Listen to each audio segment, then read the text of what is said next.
बरं बंद कर पाठव. मला म्हणतात भाऊ तो पैसे पडेल मी जातो. मी काय बागायतदाराची वाईट पण नाही घेत, त्यांना समजून सांगतो त्या बायाने काम केले त्यांचे पैसे द्या. ते बिचारे माझं ऐकतात. मी काय नाही ते मजुरांचीच बाजू नाही धरीत. माझा पहिला फोन बागायतदारला असतो. बागायतदारला फोन केल्याच्या नंतर बागायतदार माझा ऐकतो. काय या गरिबाने दिवसभर कांदे लावलं, कंबाडा मोडलाय, त्यांचे पैसे द्या. हे तिथं राजकारण करतात. का देवराव म्हणजे खाली बागायतदार बोलतो. एकही बागायतदाराचं म्हणणं नाही का देवराव म्हणजे चुकीचा वागलाय. शेवटी शंभरात एखादा अर्धा असतो पिणारा खाणारा, का भाऊ तो चुकीचं करेल. तुमच्यामुळे धाक तर राहिले.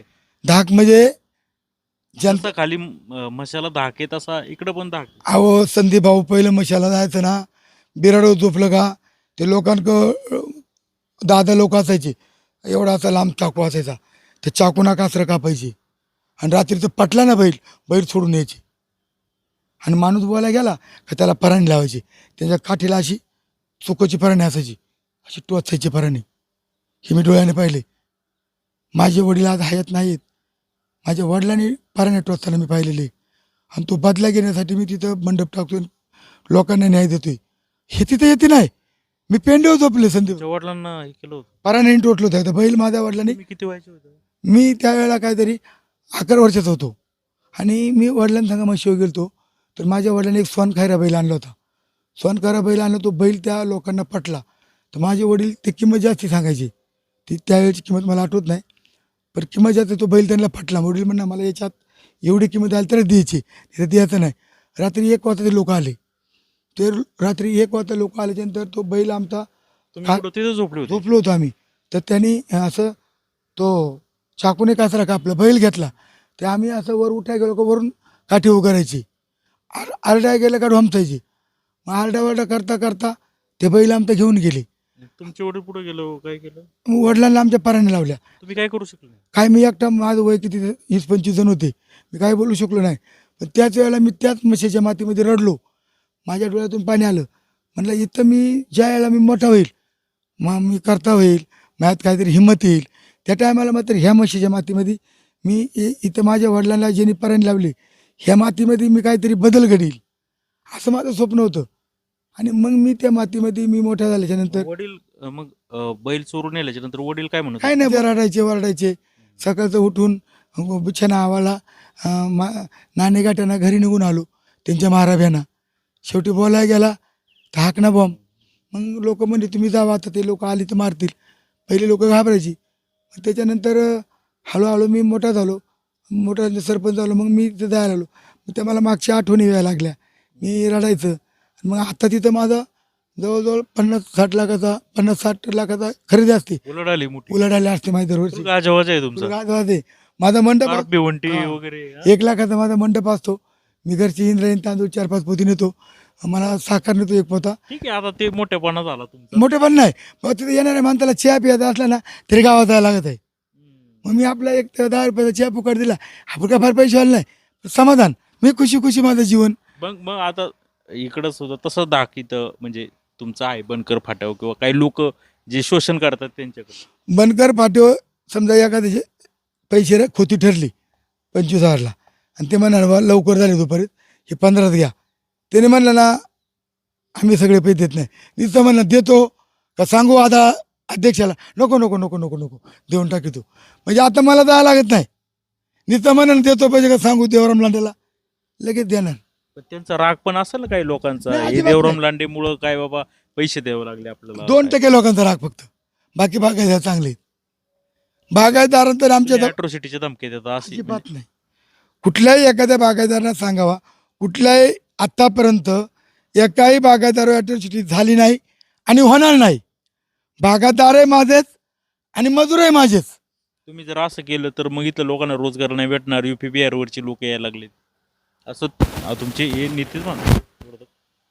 त्याला नेते नका म्हणू, त्यानं काय ते वेगळं नाव ठेवलं. आपण आले बाबा 40 चोर नेते म्हणा. नेता कोण असतो? जो काम करतो, तो जो ग्राउंड लेवलला काम करतो, जो गरिबाला मदत करतो. तुमच्यामुळं मग आता काय होईल का ह्या लोकांना रोजगार देणार नाही तुमच्या दादागिरीमुळं, आणि बाहेरचे लोक येतील, त्यांना स्वस्तात काम भेटेल 200-300 रुपयामध्ये.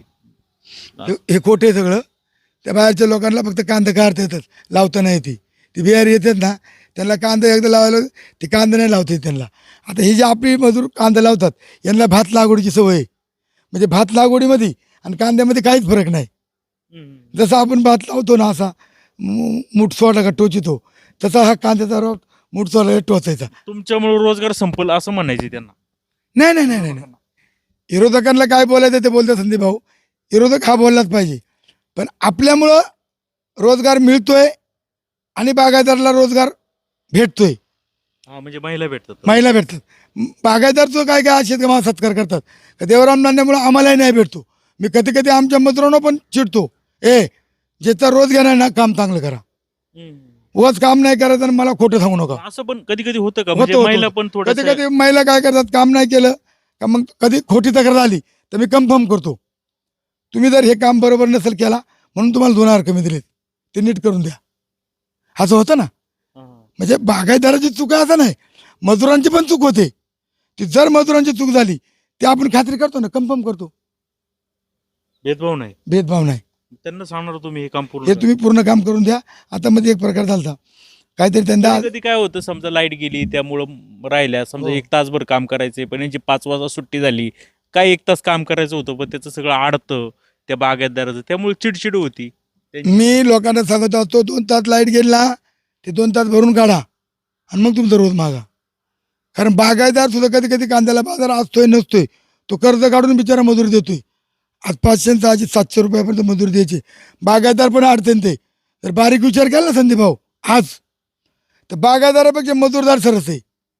बागायतदार तर मजुरी काढणी लावणी खतं सगळं काढलं ना, काय काय बागायतदार म्हणतात जर आला भाव तरच परवडत आहे, नाही तर बागायतदार तोट्यात. अशी परिस्थिती. बागायतदारापेक्षा मजूर चांगले राहतात. मजूर चांगले टकाटक राहतात. आता आपल्या 5 वाजले रोज घ्यायचा, 4 माणसं गेली 2,000 रुपये, 2,000 कोणाला भेटतात? चांगल्याला पगार नाही रोज. ते त्यांच्या कष्टाच आहेत, पण मजूरदार टकाटक आहे. बागायतदार जर कांद्याला बाजारा आला तरच टकाटक, नाहीतर तो अडचणीत. दोन्ही बाजूचा विचार करायचा. दोन्ही बाजू विचार करतात. मग का लोक तुमच्यावर एकतर्फीची टीका करतायत? संदीप भाऊ, जी लोक एकतर्फी टीका करतात त्यांना माझा सल्ला आहे का तुम्ही माझ्यापेक्षा चांगलं काम करा.